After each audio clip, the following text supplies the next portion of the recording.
Eu sou o caminho e eu sou a verdade. Por que ele fala isso? Sim, já comecei a pregar. Por que ele fala isso? Porque no tabernáculo, o tabernáculo de Israel, aquele tabernáculo que Deus deu, ele tinha 3 compartimentos. Era o átrio, onde entravam todas as pessoas, era o santo, onde só entravam os sacerdotes, e o santo dos santos, onde o sumo sacerdote entrava. No santo dos santos, para quem não conhece o tabernáculo, é onde Deus se apresentava uma vez por ano. Os sumos sacerdotes entravam com uma cordinha, essa cordinha tinha um monte de sino, eu já preguei isso várias vezes, mas para pessoas novas vale a pena pregar de novo. Tinha um monte de sino e entrava. Se ele tivesse em pecado, ele morria ali estatelado e puxava o sumo sacerdote pela cordinha. Era estranho. Imagina se entrasse na presença de Deus em pecado agora, como funcionava, a gente estava arrebatado. Mas presta atenção, puxar pela cordinha agora. Por que Jesus Cristo falou isso? Porque essas 3 portas tinham 3 nomes. A primeira porta que dava acesso ao átrio era a porta do caminho. A segunda porta, a porta da verdade. E a terceira porta, a porta da...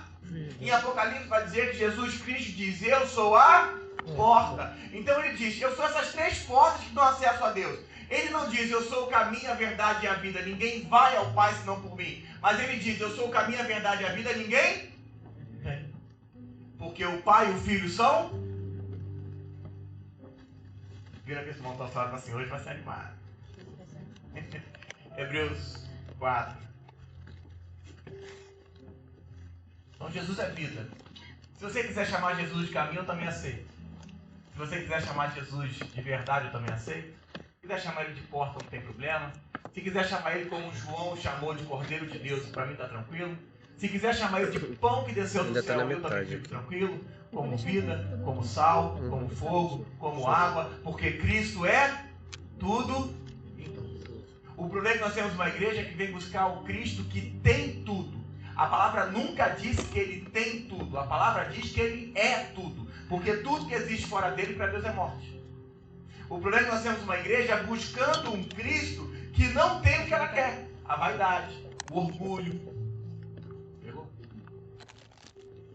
Vamos começar. Não, deu uma. Hebreus 4.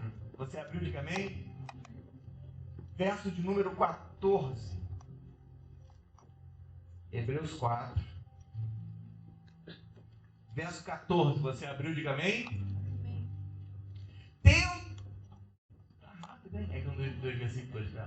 Tendo, pois, a Jesus, o Filho de Deus, como grande sumo sacerdote, olha aí, a história mesma, que penetrou nos céus, conservemos firme a nossa confissão, porque não temos um sumo sacerdote que não possa se compadecer das nossas fraquezas.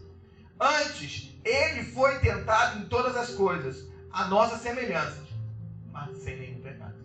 Ó Deus, obrigado por tudo, pela sua graça, amor e carinho, obrigado. Nós possamos te ver. Nós queremos te conhecer mais, te conhecer melhor. Nós queremos te ver por trás da letra, Senhor. Nós queremos te enxergar, Senhor. Nos permita, Deus, para honra e glória do seu nome. Se você pode, aplauda o Senhor. A palavra vai dizer que tendo, pois, a Jesus, o Filho de Deus, como grande sumo sacerdote. O sumo sacerdote era esse que entrava no Santo dos Santos uma vez por ano. Antes de vir em carne, Jesus era sumo sacerdote, sim ou não? Não. O Cristo nunca foi sumo sacerdote. O Cristo era o unigênito. O que é unigênito? O único filho. Mas ao vir em carne, ele se transforma naquela cruz em sumo sacerdote e se transforma no primogênito. Eu sei que pode parecer a mesma coisa, mas é tudo diferente. Ele era o único, mas morreu para que nele foram feitos outros filhos, tá bem? Então entenda, não é sobre sermos evangélicos, católicos, espíritas, não é sobre isso. É sobre sermos filhos. O que é um filho segundo a Bíblia? Filho é aquele que crê em Jesus. Amém? Vira para esse irmão do nosso lado e fala assim, para começar, deixa eu te perguntar, você crê em Jesus? Se você crê, fala assim, aleluia. Então fala para ele, então você é filho de Deus. Fala para ele, esqueça a sua religião. Você é filho de Deus, isso te basta. Então o unigênito, quando morre naquela cruz, ele é feito um primogênito. Por que na cruz? Porque foi na cruz que a igreja nasceu, amém? Então a cruz fez um translado de Jesus para um único, para o primeiro. E é interessante que a palavra do verso 14 não diz o unigênito, nem o primogênito. Ele fala assim: tendo, pois, a Jesus o Filho de Deus, ele se fez um sumo sacerdote. Tendo, pois, a Jesus o Filho. Então, eu gosto de deixar isso muito claro. O Cristo, amém? Vem à terra. O texto de João vai dizer que o Cristo tinha o nome também de verbo, amém? Então o verbo se fez. Isso é um orgulho. O verbo se fez carne. Então o Cristo, nós temos uma certeza, ele não era carne. Só que a gente deu o nome da carne. Qual é o nome da carne do Cristo? Jesus. Amém? Então nós vamos afirmar que há 2000 anos atrás, o corpo de Cristo tinha um nome. Qual era o nome do corpo do Cristo? Jesus. Mas ao morrer, o corpo do Cristo deu luz a um outro corpo de Cristo, chamado Igreja. Amém? Amém? Então agora o Cristo vai se colocar dentro do homem. E na carne ele veio destruir o pecado e a morte. O problema é que a igreja só entende morte como morte aqui. Mas todas as áreas da sua vida que estão em morte, Deus veio destruir. Morte familiar, Deus veio destruir. Morte sentimental, Deus veio destruir. Deus veio acabar com todo espírito de morte, tudo. E se ele não tivesse vindo em carne, isso não poderia ser destruído. Porque isso foi contraído pela carne, pelo pecado do Adão. Amém? Estamos construindo, ok? Pastor, eu estou lutando contra o pecado. Ponto 1. Você não sabe o Cristo que carrega. Porque se soubesse, não estaria lutando contra o pecado. O problema é que o foco da igreja está no pecado, não no Cristo. Quanto mais pecado você olha, mais pecado você tem. Quanto mais o Cristo você olha, menos pecado você tem. Porque o Cristo não tem pecado. O problema é que nós temos uma igreja que sequer conhece a Cristo, mas conhece muito de pecado. Cristo derrota o pecado. Então vira para esse irmão que está ao seu lado e fala assim: não importa se você não acredita. Não importa. Mas se Cristo te governar, pecado é assunto resolvido. Não deveríamos nem pregar sobre ele.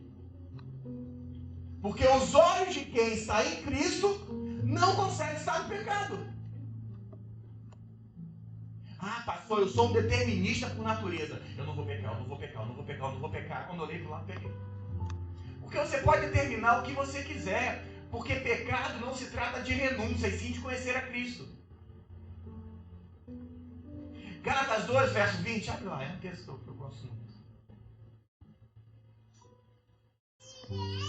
Com certeza. Tá vendo?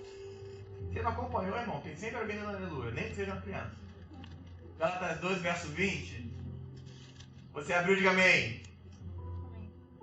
Logo, já não vive eu, mas o Cristo vive em mim. E esse viver que agora tenho na carne, vivo pela fé no Filho, que me amou, se entregou por mim, e não anula a graça de Deus. Pois se a justiça mediante a lei, segue-se Cristo morreu. Fala assim: já não vivo eu, mas Cristo vive em mim. Irmão, essa é a maior declaração da sua vida. A maior declaração da sua vida não é estar numa igreja. A maior declaração da sua vida é: Cristo vive em mim. O Deus mora em mim, irmão, pelo amor de Deus. Ai, pastor, tentaram me matar. As pessoas estão querendo acabar com a minha vida. Eu sei que tem pastor que gosta de acabar com os outros. Eu sou já tentaram acabar com a minha também, fica tranquilo. Mas Hebreus 12, verso 14 vai dizer assim: 12:14, tá? Hebreus 12, 14, perdão. Visto, pois, que os filhos têm participação comum de carne e sangue, desses também ele igualmente participou, para que por sua morte destruísse aquele que tem o poder da morte, A saber, o diabo. Pode falar o nome do diabo, fica com medo, não. Fala assim, diabo. O diabo é tão pequeno que a gente deveria nem ficar preocupado com ele. A maior preocupação na sua vida não é o diabo, é você. A única pessoa que pode destruir a sua vida é você, porque o diabo foi destruído na cruz. Ele não foi eliminado ainda, mas já fica tudo. Fala assim, já tentaram te matar? Acabar com a sua vida, acabar com o seu ânimo, acabar com os sentimentos. Quem já passou por isso aqui? Eu vou levantar a mão. Eu levantei. Pastor, fizeram um negócio com a minha vida, tentaram acabar comigo. Ou estou passando por isso. Quem já passou por isso? Ou está passando? Levanta a mão. Você tem que entender, fala assim, já não vivo eu, mas Cristo vive em mim. A vida que você recebeu é indestrutível. E você tem que entender, quando Deus começa a te atrair, e alguns de vocês estão sendo atraídos, ou atraídos de novo. Quando Deus começa a te atrair, o Evangelho vai nos trazer problemas. Porque o Evangelho traz problema para o mundo. Porque a vida de Cristo, ela é contra um sistema que eu vou chamar hoje de anti-Deus.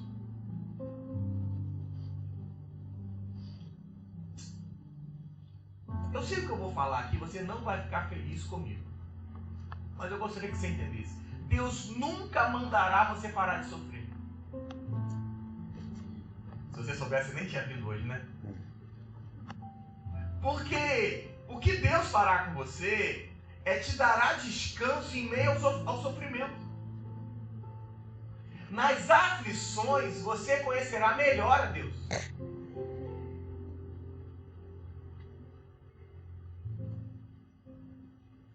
O unigênito, apesar de ter passado pelas nossas fragilidades e problemas, ele não se compadece por elas. O unigênito não passou por elas. O primogênito passou. Ai, pastor, a minha família me abandonou. Fica tranquilo, que Jesus também foi abandonado pela família dele. Porque o unigênito que veio como primogênito, se tornou o primogênito, ele passou por tudo que passamos. É o que diz o primeiro texto que eu li. Ai, pastor, a sociedade me abandonou. As pessoas passaram a perna. Irmão, quando Jesus nasceu, não tinha lugar para nascer.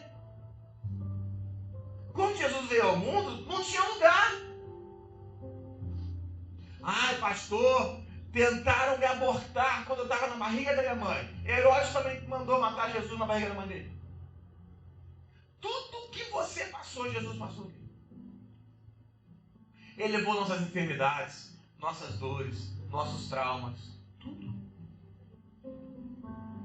Se fez carne, não cúmplice da sua dor. Ele se fez carne para dizer, eu não vim para te dizer que eu te entendo, e sim para dizer que eu venci, e sou dentro de você, e em você nós vamos vencer juntos. Pastor, eu estive numa igreja que o pastor tentou me matar. Acabou com a minha vida. Fica tranquilo, porque a religião também tentou matar Jesus. Tudo que você precisa, essa vida dentro de você tem. João 16, verso 33. Estamos construindo, amém? E essas coisas vos tenho dito, para que tenhas paz em mim. No mundo tereis. Ai, Senhor, tira essa aflição de mim. No mundo tereis aflições. Para de orar a oração que Deus não vai te dar, querido. Deus não te colocou uma aflição para te matar, e sim para você se encontrar nele. Não, pastor, quem me deu essa aflição é o diabo. Então vamos olha, vamos olhar aqui, porque tem coisa aqui só Jesus. Você crê em Cristo, diga amém. Você é filho de Deus, diga amém. Quem tem filho aqui? Levanta a mão. Se você tivesse todo o poder do mundo, todo poder. Você é um cara poderoso. Você deixaria alguém mal tocar no seu filho? Sim ou não? Sim ou não? Agora a palavra diz assim, que vocês, sendo maus pais, sabem dar boas dádivas para seus filhos. Mas eu, sendo um bom pai, não vou saber dar? Você acha mesmo que Deus, sendo pai, Ele vai deixar o diabo tocar em você? Ou será que Ele está te colocando numa aflição para você se encontrar nele porque você estava perdido?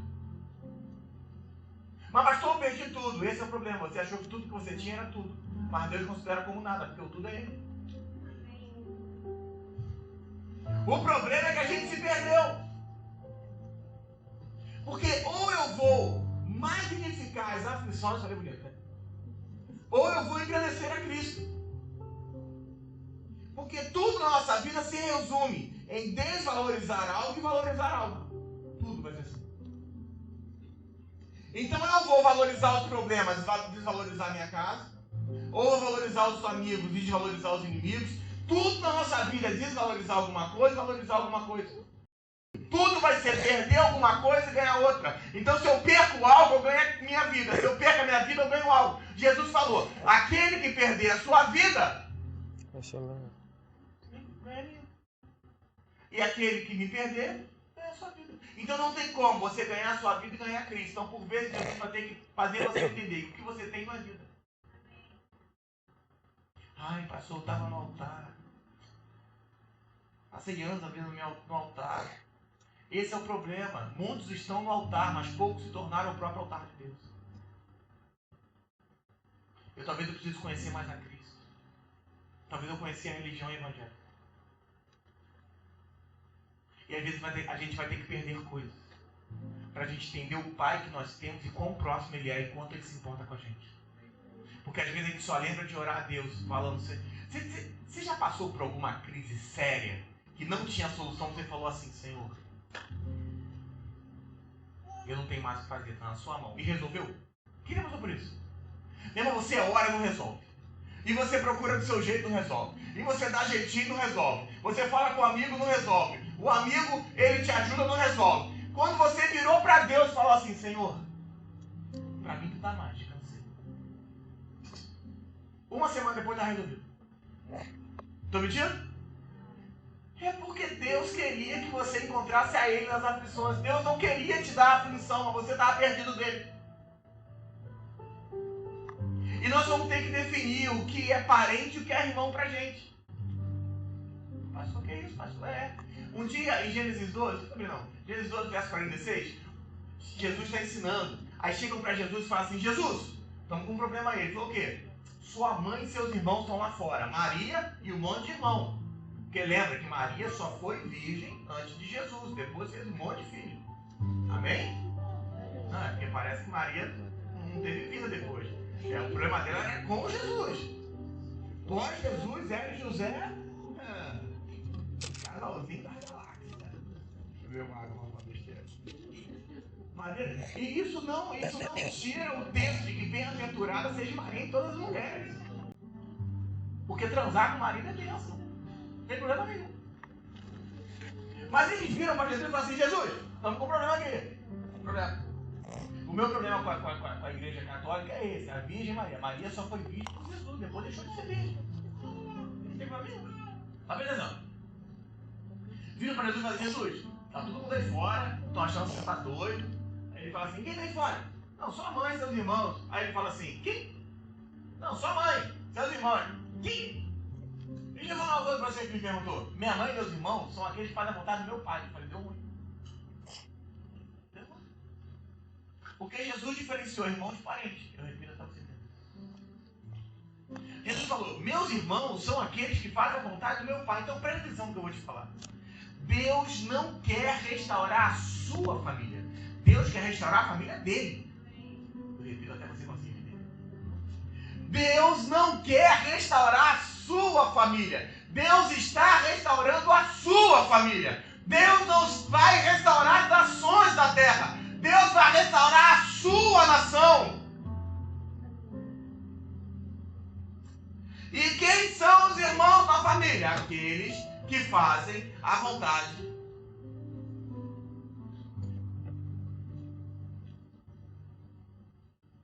Para uns, igreja evangélica, o que é uma restauração de casamento? Fácil. O casal está brigado, vem para a igreja e fica junto. Eles iam separar, pastor.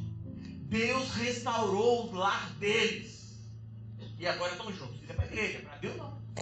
Para Deus, restauração de um matrimônio são quando os dois estão buscando a Deus. Vocês pegaram? Não é uma restauração de casamento, é uma restauração de anelar esse casal junto a Deus, em que os dois buscam a sua vontade, os dois buscam o seu desejo, os dois buscam viver isso. Isso é restauração para Deus. Irmão, quantas pessoas foram restauradas para a igreja evangélica e nunca mais voltaram? Nunca foram restauradas para Deus, ainda que tenham sido curadas. Você entendeu a diferença? Amém? Elas vieram e não há problema nisso. Queriam se matar, a gente orou, elas não foram embora felizes. E glória a Deus por isso, mesmo uma pessoa morta. Amém? Não há problema nisso. Vieram com doenças, foram curadas, os casamentos não deixaram de separar. A gente acredita nisso tudo, pelo amor de Deus. Agora, para Deus, restauração é: estou buscando a sua vontade. Pastor, nunca vi dessa maneira. Talvez a gente vai ter que rever o que a gente pensa do que é evangelho. E cada pastor vai ter que dar conta do que ele fez para atrair pessoas.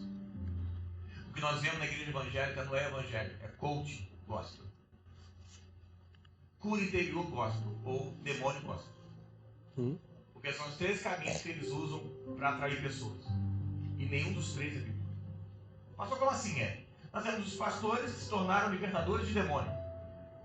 E aqui a gente usa demônio. Estou falando que não existe demônio, não. Pelo amor de Deus. Mas eles pregam sobre o demônio, se especializaram no demônio. Jesus nunca mandou fazer isso. E expulsareis o demônio quando conhecerem mais o demônio. Ele diz: conhecereis a verdade vos. A verdade é uma pessoa? Não, a verdade é Cristo. Eu sou a. Então, quanto mais eu conheço a Cristo, mais fácil você se liberta. Amém? É fácil a absorção, inclusive. Mas os pastores agora querem conhecer como os demônios se comportam, para saber. Estou sentindo cheiro de demônio. Irmão, eu quero sentir cheiro de Deus, cheiro de céu. Cheiro de demônio, coisa mais ridícula. Eu teria vergonha de pregar.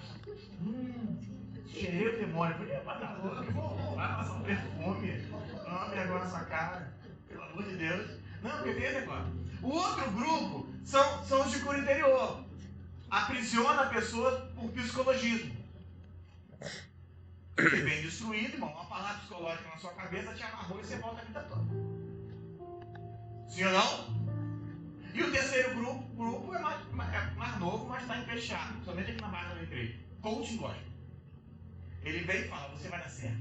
Você vai ter vitória. Não, você nem vai falar se tem vitória. A palavra diz que você é mais do que vencedor em Cristo Jesus. Acabou. Eu não quero ser vitória, irmão. Não, porque você vai dar certo. Depende. Se a sua empresa é de Deus, irmão, vai dar certo. Se não for, Deus tem que destruir ela para te dar uma nova. Amém? Amém? Eu sempre falo: quando você vai dizimar, você não pode dizimar o que Deus não te deu. Porque se Deus não te deu, Ele não quer de volta. Mas se Deus não te deu, também não pode nem orar para as coisas andarem. Amém? Por quê? Porque você está devolvendo. E não está devolvendo para ganhar mais. Isso é antibíblico. Isso é lei. Nós temos para graça.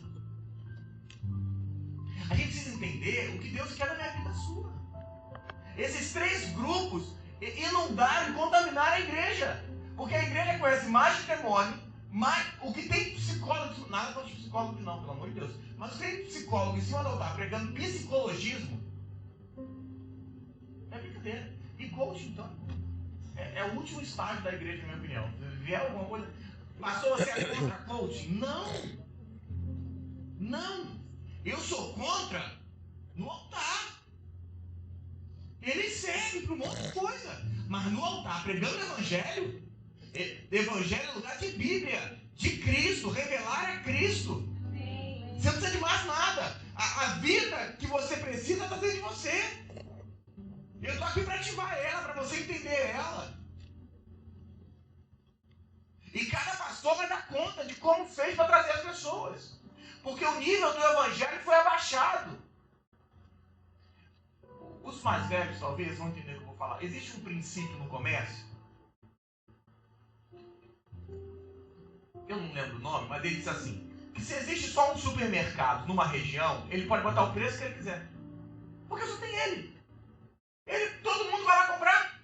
Mas se eu tenho um monte de concorrentes, eu preciso nivelar os preços, porque ninguém vai comprar. Ou aumentar a qualidade. Amém? Não é assim que funciona? Isso chegou na igreja. Eles abaixaram o nível do evangelho para trazer as pessoas. Para encher os templos. E agora começa a pregar que as pessoas não vão ter aflições. Porque elas não querem sofrer. Mas isso é ignorância.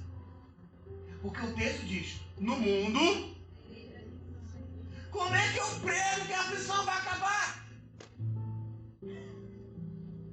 A minha pregação tem que ser, você vai conhecer um Cristo de tal tamanho que nem aflição vai fazer para você. Você quer ver só? Você tinha problema quando tinha 5 anos de idade? Tinha. Você só não sabia que não era um problema. Você com 10 anos tinha problema, sim ou não? Depende. Quando você tinha 10 anos, era um mega problema. Hoje você fala, se eu desse problema de novo, coisa aqui, ó, mas não queria sair jogando. Tô mentindo?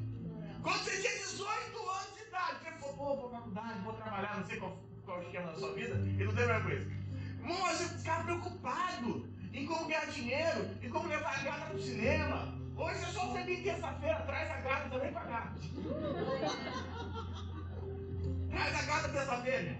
Mas, amor, vou te levar pro cinema, e paga por minha conta. E qual é o filme? Toda semana é um filme diferente. Por quê?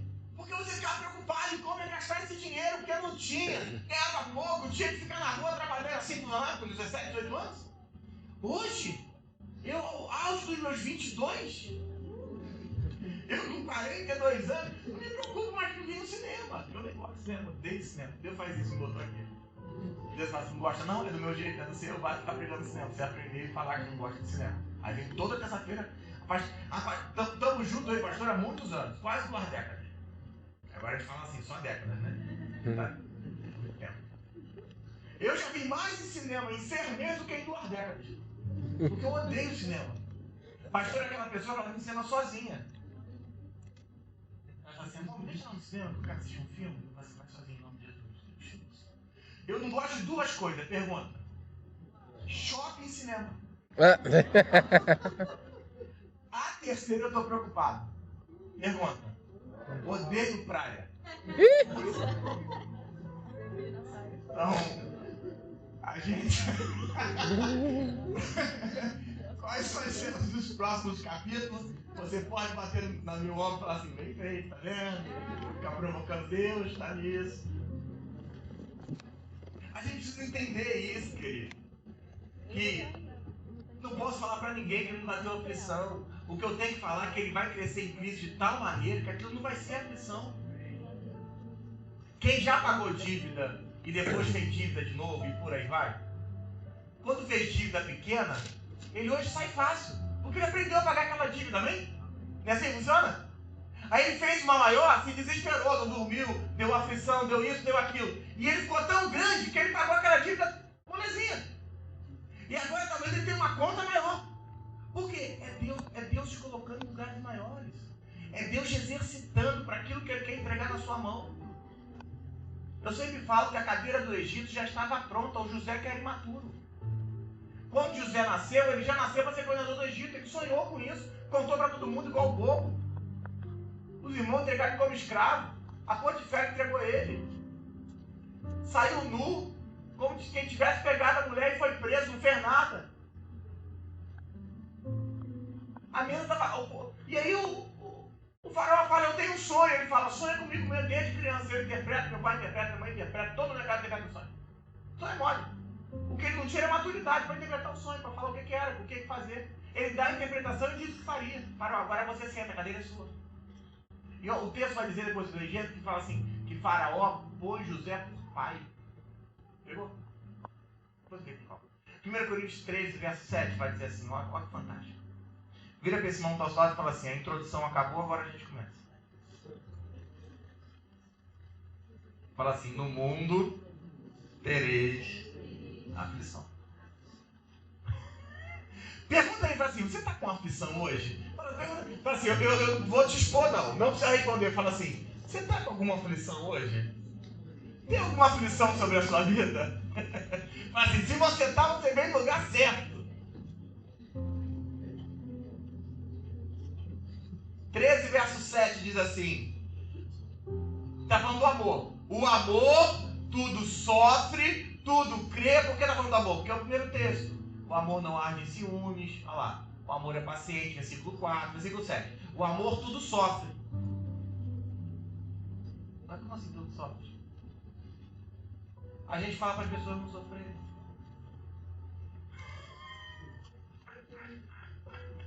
Não, esse sofrimento vai acabar. E Deus fala, o primeiro atributo de amor da minha vida é sofrimento.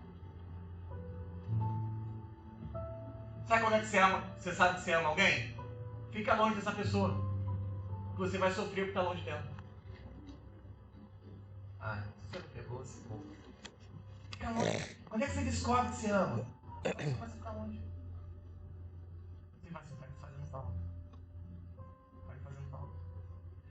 A igreja elevou as ofertas para que eles venham a Cristo. Para que as igrejas lotem.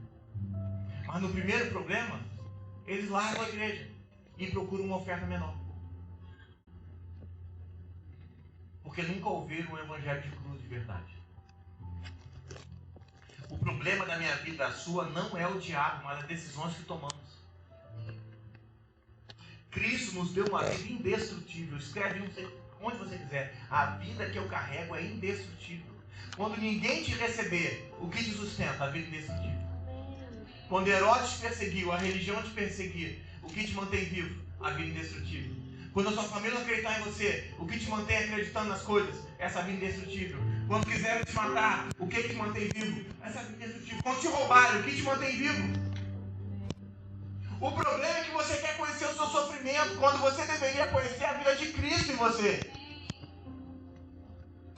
Por quê? Porque essa vida que está em mim, ela estava no Jesus e funcionou.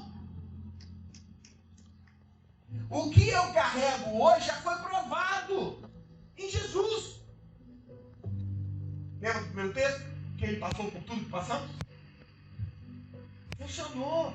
Então, pastor, eu não estou aguentando mais a minha vida. Esse é o problema. Você não deveria estar vivendo a sua vida, mas vivendo a vida dele. Deus me deu uma vida e uma vida abundante. A minha vida e a sua não é abundante, mas a dele dentro de nós é super abundante. Então, em alguns momentos, Deus... Eu não sei se a frase certa é essa, mas vamos ver. Deus vai te amassar mesmo. Talvez esteja sentindo isso nesses dias ou nesses tempos. Mas para você entender que a sua vida não é jeito, mas a vida dele dentro de você pode mudar a sua história. Porque a nossa vida na Terra é que nós estamos sendo absorvidos por Cristo. Então, em alguns momentos, nós vamos ter perdas, sim. Mas para a gente entender que essa vida carnal, ela está sendo absorvida pela vida espiritual dele. E o que importa é a vida dele. É por isso que Jesus texto que nós seguimos as suas pisaduras, as suas pisadas, o caminho dele. Porque se funcionou nele, funciona em mim. A maior revelação da sua vida é: já não vivo eu, mas Cristo vive em mim. Pastor, está tão difícil. Acabei de ser roubado. Pastor, tão difícil, me largaram. Pastor, tão difícil. Começou o início de um papo idiomático. Tadinho.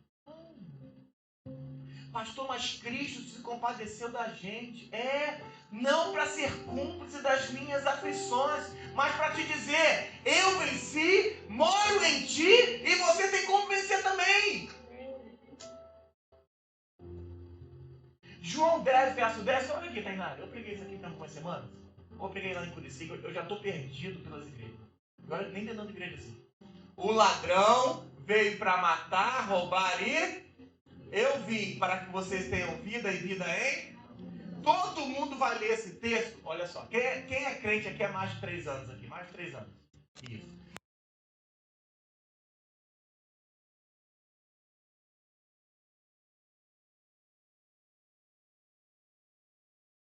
falar assim: o diabo veio para matar, roubar e destruir, sim ou não? Esse texto nunca falou do diabo. Pastor, claro que falou, tá escrito. Não, tá escrito ladrão. E tá bom, o diabo é ladrão, é claro que o diabo é ladrão. De Deus. Ele veio para roubar, matar, destruir. Eu creio que o diabo é um ladrão. Mas se eu ler o texto, deixa eu abrir aqui. João 10. Esse texto não é do diabo. Olha o versículo 11. Eu sou o bom pastor. O bom pastor dá a vida pelas ovelhas. O mercenário que não é pastor, o texto está falando de mercenários que se fazem de pastores. O texto não está falando do diabo. Irmão, é claro que o diabo, tudo de mal é do diabo. Mas o texto está elucidando o mau pastor, que o texto vai chamar de mercenário.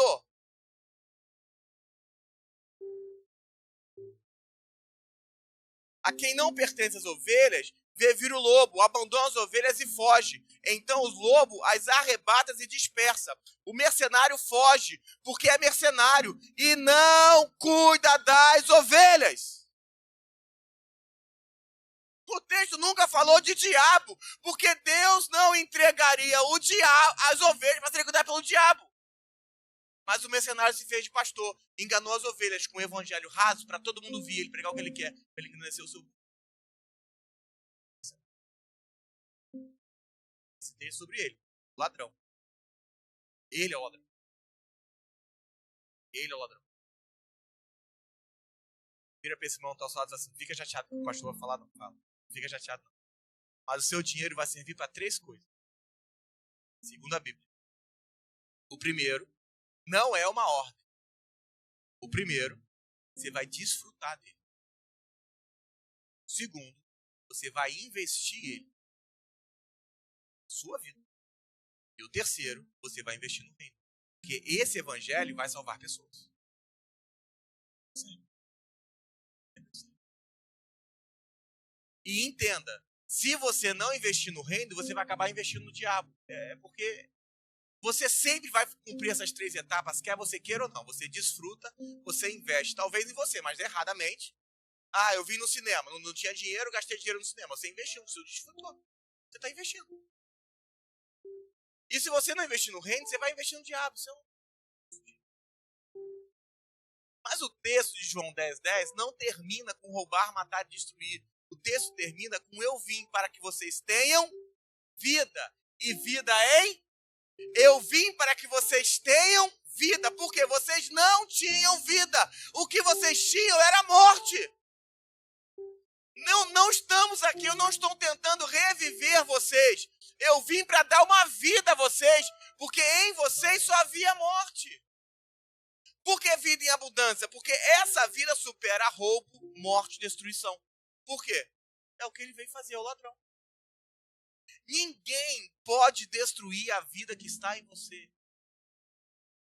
Podem tentar, mas essa vida é imparável, indestrutível. Só que você vai ter que parar de ser consciente do seu sofrimento e passar a ser consciente da vida de Cristo em você. Vamos imaginar uma cena? Só para você entender o que eu estou pregando. Vamos imaginar que alguém vai precisar da sua família e você não tem dinheiro. De um transplante de rim. Vamos supor que esse transplante custe, sei lá, $10.000. E você acha o transplantador, é assim que fala? Ideal. O cara que vai te fornecer o rim. Vou arriscar falar de novo. Doador. Eu ia falar transplantador, né? É errado? Irmão, eu tô com o microfone, eu falo o que eu quiser. Licença poética. Não. E essas coisas é só falar e fazer cara intelectual, que as pessoas falam assim, cara, que isso? Não gostei dessa palavra. Já até anotou. E vai repetir. Já viu, cara? Vamos repetir. Então agora o doador, ele vai pegar o rim, vão tirar o rim dele e colocar em você. A pergunta é, quem deveria pagar por esse rim? Você ou o doador?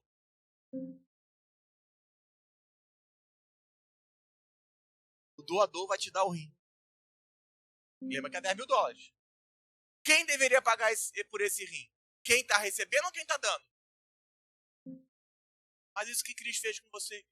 Ele te deu o rim, pagou pelo rim e colocou em você. E você? Não fez nada. Mas um dia você acorda e fala assim, não quero mais assim. Essa é a igreja evangélica rejeitando tudo que ele está dando. Em algum momento a história do Bruno vai desaparecer e Cristo vai absorver ela.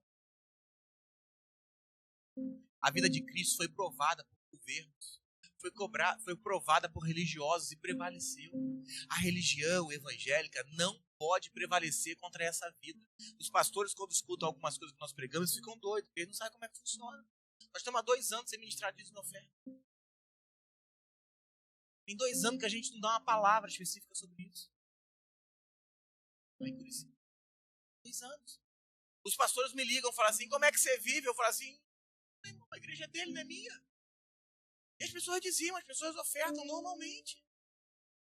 Sabe por quê? Porque a vida faz tudo sozinha.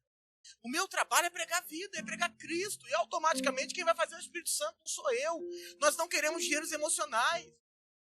Eu não estou dizendo que você vai ter aflição, que a sua vida vai acabar. Não, irmão. Não tem uma pessoa que entrou nessa casa e a vida financeira não aumentou. Não tem uma. Não conheço uma. Não tem uma que entrou por essa casa e o casamento não resolveu. Não tem um cara que entrou aqui com dívida e tempos depois está sem dívida. Não tem uma pessoa, uma. Até os que ganhavam bem começaram a ter prognósticos maiores, mas não tem nada a ver comigo, com a pastora, com a igreja, não. É porque essa vida dentro de você começa a produzir resultado que você nunca viu. Essa vida dentro de você começa a produzir coisas no seu casamento que você nunca viu. Essa vida foi provada por sofrimentos e prevaleceu. A vida de Cristo foi provada em tentações e prevaleceu. Provada na tumba e prevaleceu. Provada nas trevas e prevaleceu. A vida de Cristo é indestrutível. Eu acho que um dia, Jesus, quando morreu, a palavra vai dizer que ele foi no inferno. Vamos chamar de Hades, não vou entrar nessas terminologias. Ele foi no inferno. Mas Jesus era Cristo, amém? Aí o diabo falou assim, você não pode entrar aqui. Aqui é concorrência.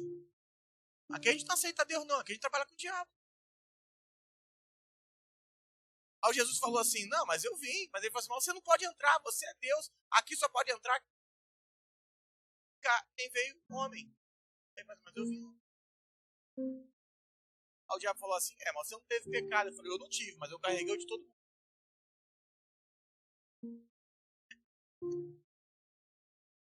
Eu não tive nenhum, mas eu carreguei o da Michelle, eu carreguei da Vitória. Eu não tinha, mas com os deles ele me deu acesso a entrar aqui. Mas você era Deus, não podia morrer, pô, mas me mataram. Mas você não tinha pecado, te mataram. Confusão. Porque a palavra vai dizer que a morte veio pelo... Se não tinha pecado, poderia ter morte? Não. Mas quando ele agarrou dos seus pecados, ele pode morrer. Mas não pode morrer para sofrer, pode morrer para te dar uma vida. Entenda? Nada deveria te fazer mal. Eu não estou dizendo que você não vai passar por situações difíceis, mas não deveria te fazer mal. Quem é que já se sentiu sozinho? Posso. Mas se sentir só é menosprezar a vida de Cristo. Não há maior ofensa para Deus, na minha concepção particular, que orar a Deus dizendo eu me sinto só. Você pegou? Isso é uma ofensa. É como eu falar assim, o Patrick está comigo, conversando comigo. Perdão, conversando comigo. Aí eu falo assim, Patrick, estou me sentindo tão sozinho. Está 2 horas me escutando, infeliz. Abençoado. 2 horas me ouvindo. Eu sei que você já passou por isso com alguém. Você está ali escutando, não aguentando mais aquela história. Aí a pessoa fala assim, poxa, me sinto tão sozinho. Você vai estar de sacanagem, né? Não é possível. Tá falando que é comigo. Quando eu falo eu me sinto só, eu imagino Deus ofendido. Entenda, não é que Deus não te entenda, é que Deus não pode ser cúmplice da sua ignorância. Eu repito porque a palavra não serve. Não é que Deus não te entenda, mas não pode ser cúmplice da sua ignorância. Você grita, já não vivo eu, mas Cristo vive em mim, e reclama que está sozinho. Como, gente? Talvez você esteja 100 pessoas humanas do seu lado, vou falar assim para você entender. Para você aprender que ele está vivo dentro de você. Para você começar a conversar com ele, ter intimidade com ele. Porque é muito fácil vir aqui no culto e falar assim, nossa, o pastor falou um negócio, cara. Eu não ia lá não, mas não é que faz sentido. É porque Deus quer essa intimidade com você. É como se Deus falasse assim, eu paguei um preço tão alto, matei o meu filho, porque Jesus não foi morto pelo diabo. Quem matou Jesus foi Deus. Para recuperar você. Aí Deus fala assim, eu matei o meu filho, para o meu filho morar em você, pagou um preço altíssimo, dito pela Bíblia, e diz você, estou sozinho. Eu gosto do texto de Efésios 4, verso 17. E talvez você consiga me entender a partir de agora. Efésios 4, verso 17. Você abriu, diga amém. Você que está lendo, fala cara de pau. Isto, portanto, digo e no Senhor testifico, que não andeis como também andam os gentios, na vaidade dos seus próprios pensamentos. Deus não quer que você tenha os seus pensamentos. Deus quer que você tenha os pensamentos dele. É por isso que ele te deu a mente de Cristo. O que é a palavra vaidade? A palavra vaidade, entre outras circunstâncias, é a palavra vazio de Cristo. Quando diz o texto em Gênesis 1, verso 2, que no princípio criou Deus os céus e a terra estava sem forma e vazia, a palavra vai dizer que a terra estava em vaidade. Por quê? Porque o texto de Romanos 8, verso 20 vai dizer assim. Amém.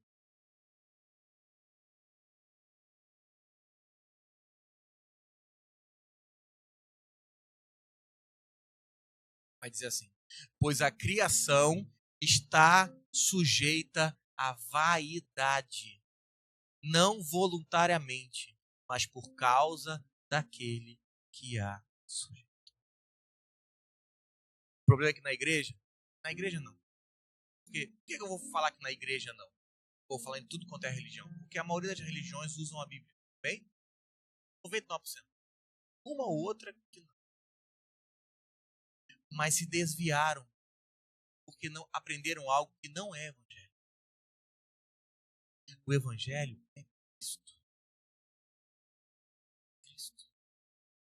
Eu gosto do verso 18. Diz assim: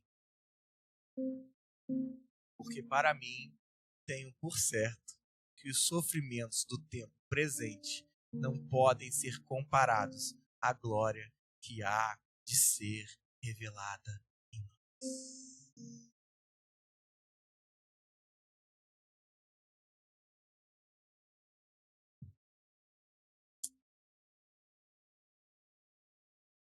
Efésios 4, verso 18.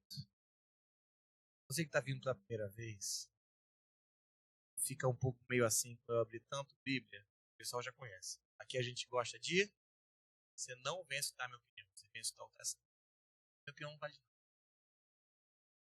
18 vai dizer assim: obscurecidos de entendimento, alheios à vida, alheios à vida de Deus, por causa da ignorância em que vivem e pela dureza do seu.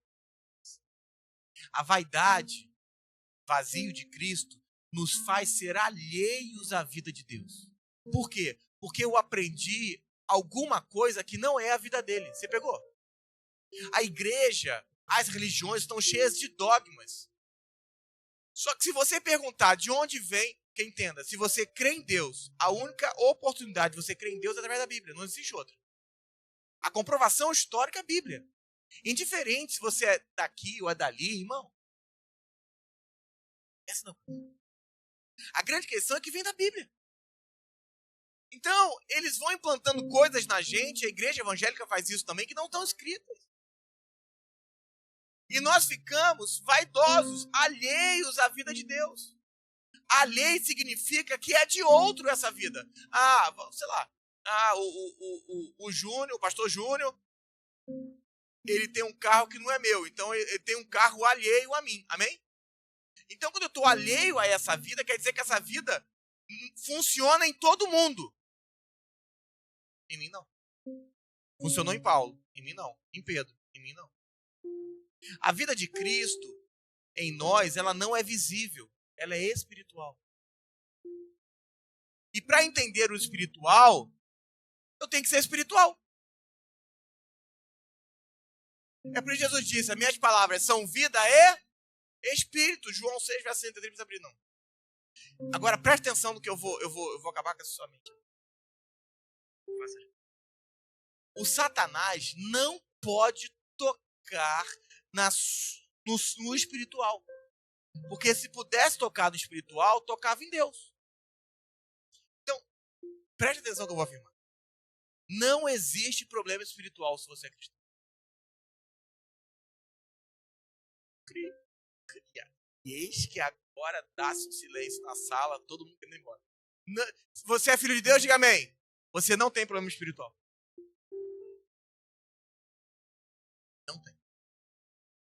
Ai, vamos fazer um trabalho, porque o seu problema é espiritual. Fizeram um trabalho contra a sua vida. Para com isso. Quer trabalho? Vai trabalhar. Procura um emprego novo. Abre uma empresa nova. Faz um filho novo. Trabalho, irmão. Isso é trabalho. Trabalho. Mas eu tô com problemas espirituais. Você é filho de Deus? Não tem nenhum. Porque o diabo não pode tocar no espiritual. Não pode. Porque no seu contato com Deus foi restabelecido em Cristo e acabou. Ninguém pode tocar nisso. Não tem demônio, não tem anjo, não tem nada. O nosso problema é sensorial. Fala assim, o meu problema é com que eu...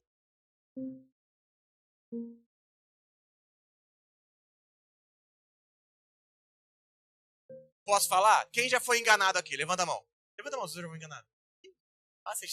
Vocês têm que melhorar as amizades de vocês, hein? Sangue de Jesus, gente. Deixa eu perguntar, se você foi enganado, teve um demônio que se manifestou lá, aí o demônio falou, eu sou o capeta desfantasiado de Jesus. Foi isso que aconteceu? Ou foi um sem vergonha que te enganou pelo que falou, pelo que você viu, pelo que te mostrou? Estou te provando que o seu problema não é espiritual, é sensorial. E isso era o que o apóstolo Paulo pregava, 2 Coríntios 11. Bíblia. É porque você vai em alguns lugares, eu sou evangélico há mais de 20 anos. Mas você vai em alguns lugares e fala assim, nós precisamos trabalhar, fizeram um trabalho contra você. É fazer e desfazer. Tem de gente falando que eu ia morrer já. No fim da igreja não, você vai morrer. Há 20 anos.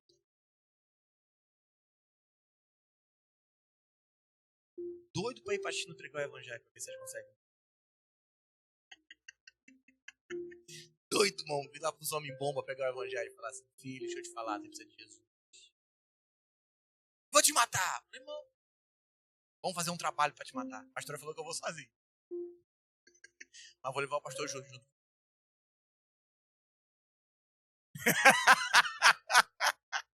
Eu vou sozinho. Quer ser pastor da igreja, fica pregando na Barra da Tijuca. Para com isso. Vai pra China lá, comem bomba. A gente gosta disso. Júnior, a gente tá estruturando a igreja pra onde ninguém quer ir. Que aí nós vamos financiar esse negócio. Vamos lá onde o nego mata pessoas e pregar Jesus. Vai lá, eu vou estudar, irmão. Mas antes disso, eu vou entrar numa academia. Pra se tiver que correr, eu ter perna, né, irmão? Não vou não. Repreendo suas palavras, sacerdote da igreja. 2 Coríntios 11, verso 3. Olha o apóstolo Paulo. Mas receio que assim como a serpente enganou a Eva com a sua astúcia, assim também seja corrompida a vossa mente e se aparte da simplicidade e purezas devidas a Cristo. Receio. O problema da Eva não foi o pecado, foi o enxergando, está escrito. Eu receio que assim como a serpente... Vira para esse irmão que está ao seu lado e fala assim, vou te dar um conselho. Não escute a serpente porque ela vai te envenenar. O único antídoto da serpente é Cristo. João 3, verso 14 ou 15. Assim como Deus levantou a serpente no deserto, assim também levantou a Cristo, porque todo que nele crê não pereça, mas tenha vida. Não aceite o outro evangelho, porque todo o ataque do diabo é no sensorial. Por isso Deus não pode ser tentado. Você é filho de Deus? Diga amém.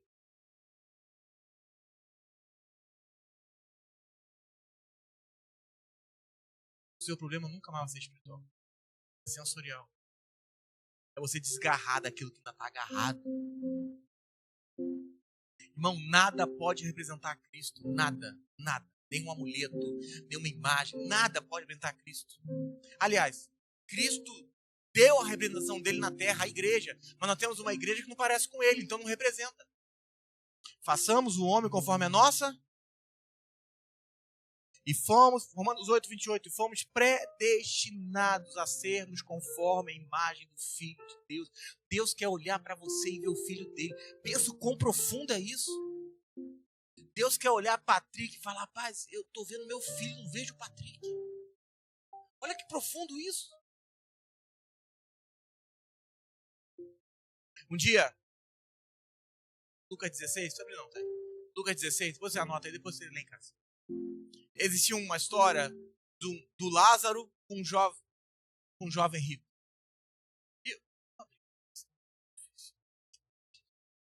Senhor, eu estou tentando ganhar tempo. Eu preciso orar. Lucas 16, verso 19.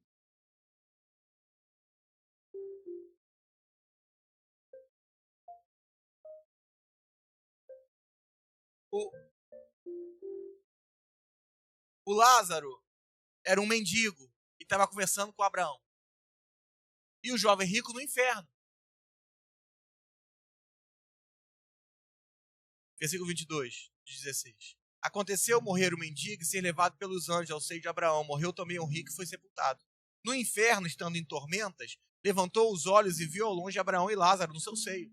Então, chamando, disse, Pai Abraão, tem misericórdia de mim. E manda Lázaro que molhe a água na ponta do dedo e me refresque a língua, porque estou atormentado nessa chama. É, irmão, foi para a concorrência, sofre. Assim que a concorrência trata quem foi pro hotel. 25. Disse, porém, Abraão, filho, lembra? Filho, lembra-te, que era um judeu, lembra-te que recebeste os teus bens em vida, e Lázaro igualmente os maus. Agora, porém, aqui está com seu lado, e tu em tormento. E, além de tudo, está posto um grande abismo entre nós e você, de sorte que os que querem passar daqui para vós, outros não podem, nem os de lá para nós. Agora, presta atenção, 27. Replicou, Pai, então te imploro, que mandes a minha casa paterna, pois tenho 5 irmãos, para que lhes dê testemunho, a fim de não virem também para esse lugar de tormento. Ele está falando, o que eles escutaram estava tudo errado. Pelo amor de Deus, manda alguém lá para contar a verdade para eles. Eu já estou aqui. Você está falando que não tem jeito de sair daqui para lá, de lá para cá. Está no inferno, está com Jesus, está com Jesus, irmão. Acabou, se encerrar. Agora, pelo amor de Deus, manda alguém lá na minha casa, porque ainda tem 5 irmãos. 5 é o número da? Obrigado. Então ainda tem 5 irmãos. E eles precisam ouvir esse testemunho, porque senão eles vão vir para cá, porque a gente escutou uma mentira a vida toda. Vira para esse irmão que está ao seu lado. Fala assim, um dia pode ser que junto com Cristo, as pessoas na eternidade te falem, obrigado pela mensagem que você pregou. Obrigado pela verdade. Obrigado por esse evangelho, que não me deixou ser atormentado. Mas outros vão lamentar, porque não correu. Entenda, Eu encerro.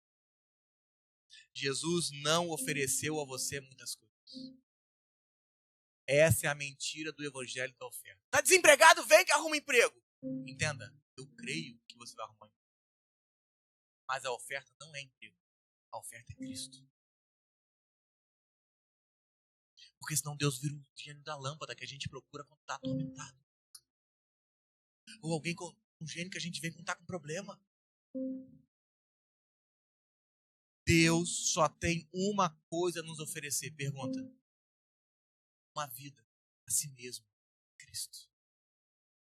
Colossenses 3, verso 11 diz que Ele é tudo. Deus não tem coisas para te oferecer. Entenda, e eu creio, ainda que você enriqueça, porque o Pai tem ouro e prata. Amém? Deus quer te levar a um patamar tal que você consiga entender, que as pessoas te olhem e você se torne uma referência sem ninguém falar nada. Porque eles não vão saber como você conseguiu o que você tem. Você pegou? Mas nunca vai ser por causa de você, mas para que ele seja visto. Você pegou? Isso não é uma rifa. Quem que é o número 2? Número 8? Número 16? Um bingo! Bingo! O fulano acabou de chegar hoje. Acabou de arrumar emprego. Estou aqui há 2 anos. Temos 2 desempregados na igreja. Irmão, não é porque eu não prego sobre essas coisas que as coisas não aconteçam. Mas o que eu estou dizendo, o foco não pode ser isso. Se você vier para cá para coordenar sua vida financeira, fica tranquilo que já você vai encontrar só Cristo. E com o tempo Deus vai arrumar sua vida. Mas o foco não é esse. As pessoas chegam com problema no casamento, não tem problema nenhum, mas já Deus restaura tudo, porque você começa a buscar Ele. Se torna apaixonante. Cada semana você quer conhecer mais, você quer escutar mais.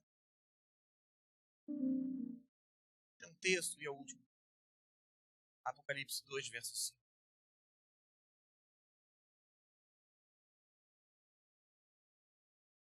A gente está preparando a igreja para a gente começar a ministrar só sobre Ele.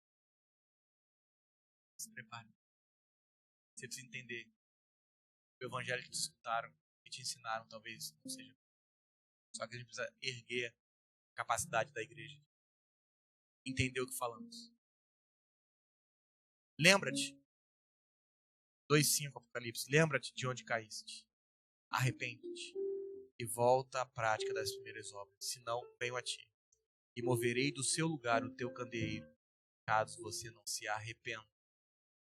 Deus nunca falou que ia tirar a vida de você. Mas Ele afirmou que vai tirar o fogo.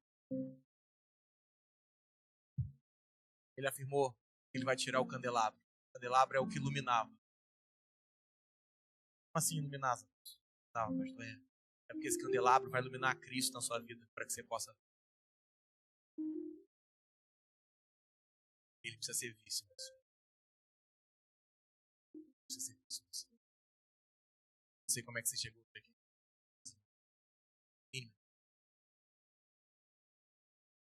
Talvez você esteja aflito. Problemas. E eu não vim orar para aquele sonho. Eu vim orar para que você conheça mais a Cristo. Pastor, eu estou aguentando a minha vida. Esse é o problema. Deus está querendo que você abandone ela. Só. Deus quer absorver a sua má história. O seu problema. A sua crise. Quer absorver o roubo que você passou. Deus quer absorver isso tudo. Mas entenda, não é para te dar outra coisa, para que você enxergue a Cristo em ti. Eu sei que talvez essa não é uma mensagem populista, mas é a única mensagem nessa casa. Cristo.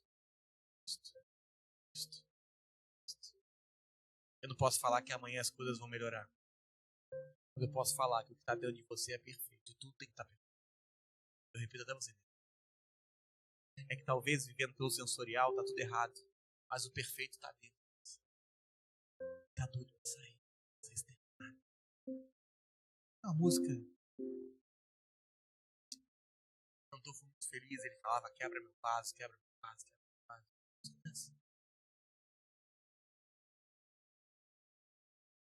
Porque assim, se você não for cheio de Cristo para eles jorrar por fora, Deus pode quebrar o vaso para eles serem justos. Hoje, mensagem.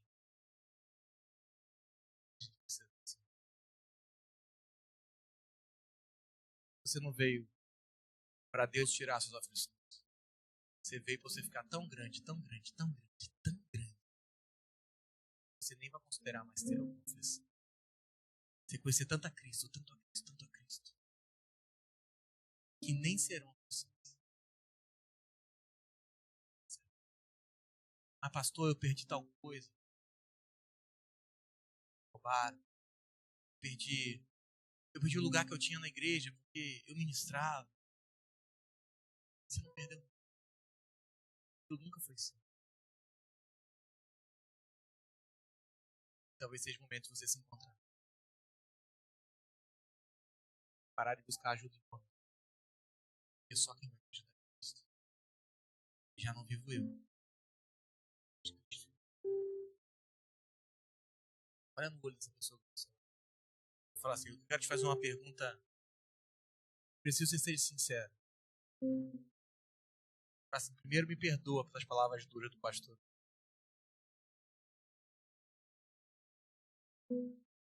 Pergunta ele se você está passando por aflição. Você está passando por aflições? Pergunta. Eu não vou olhar para você, não.